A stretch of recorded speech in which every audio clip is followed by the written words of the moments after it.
السلام علیکم. ډیر ملګری ته پوښتنه کوي چې را زموږ یخته سپین شوي د دې واپس تورېدو لپاره موږ ته څه نسخه وښایي، د دې علاج راته وښایي.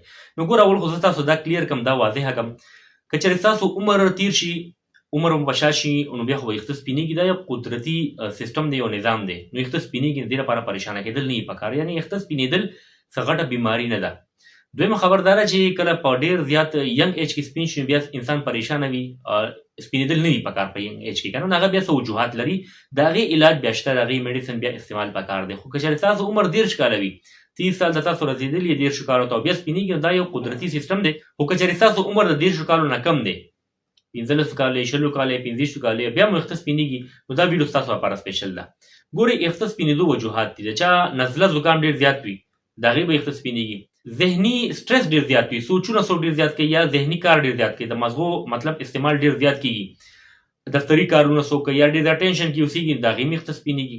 دغسې د چا کانسټیپیشن ډېر زیات وي، قبض وي، یعنې خشکي ډېر زیاته وي بدن کې، خېټه سخته وي، د هغې هم یخته سپینېږي. سره سره دا موروثي هم وي، یعنې نسل در نسل دا مسله روانه وي، خاندان کې وي.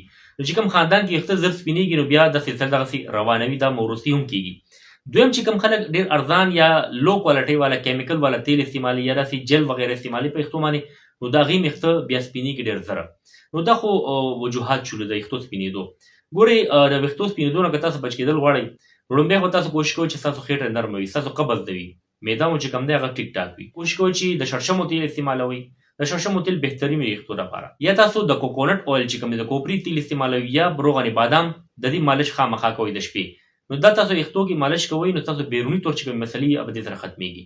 که چېرې ستاسو نزله زکام وي، یعنې د هغې پورې ستاسو یخته سپینېږي، نو هغې لپاره ماجون راځي، هربل حکیمي ماجون راځي، اطریف الاستخدوس، هغه تاسو یو میاشت پورې استعمال کړئ. دې سره هم چې کوم یخته سپین شوي هغه واپس تور شي په ینګ ایج کې، او نزله زکام چې کوم مسله وي هغه هم دې سره ختم شي انشاءالله. دغسې یو 2 دوايانې دي، جوارش جالینوس او کشته فولاد. دا د ښې کمپنۍ دا سره واخلئ، یو میاشت پورې دا استعمال کړئ. نو انشاءالله که ستاسو د مغزو کمزوري او هغې وجې ستاسو یخته سپینې، نو یخته به واپس تور شي او نور سپینېدل به انشاءالله ودرېږي. امید ده ستاسو به دا ویډیو خوښ شوي، ویډیو در سره فایده درکړي. دا چینل ډاکټر شبیر پښتو سبسکرایب کړئ، داسې معلوماتي ویډیو ستاسو لپاره راځي بیا او دا ویډیو خپل ملګرو سره هم شیر کړئ، د چا یختو مسلې چې هغې ته هم فایده ورسي. زما نه دعا ده الله پاک دې ټول بیمارانو له شفا کامله نصیب کړي. الله دې زموږ مسلې په خپل قدرت حل کړي. آمین. الله حافظ.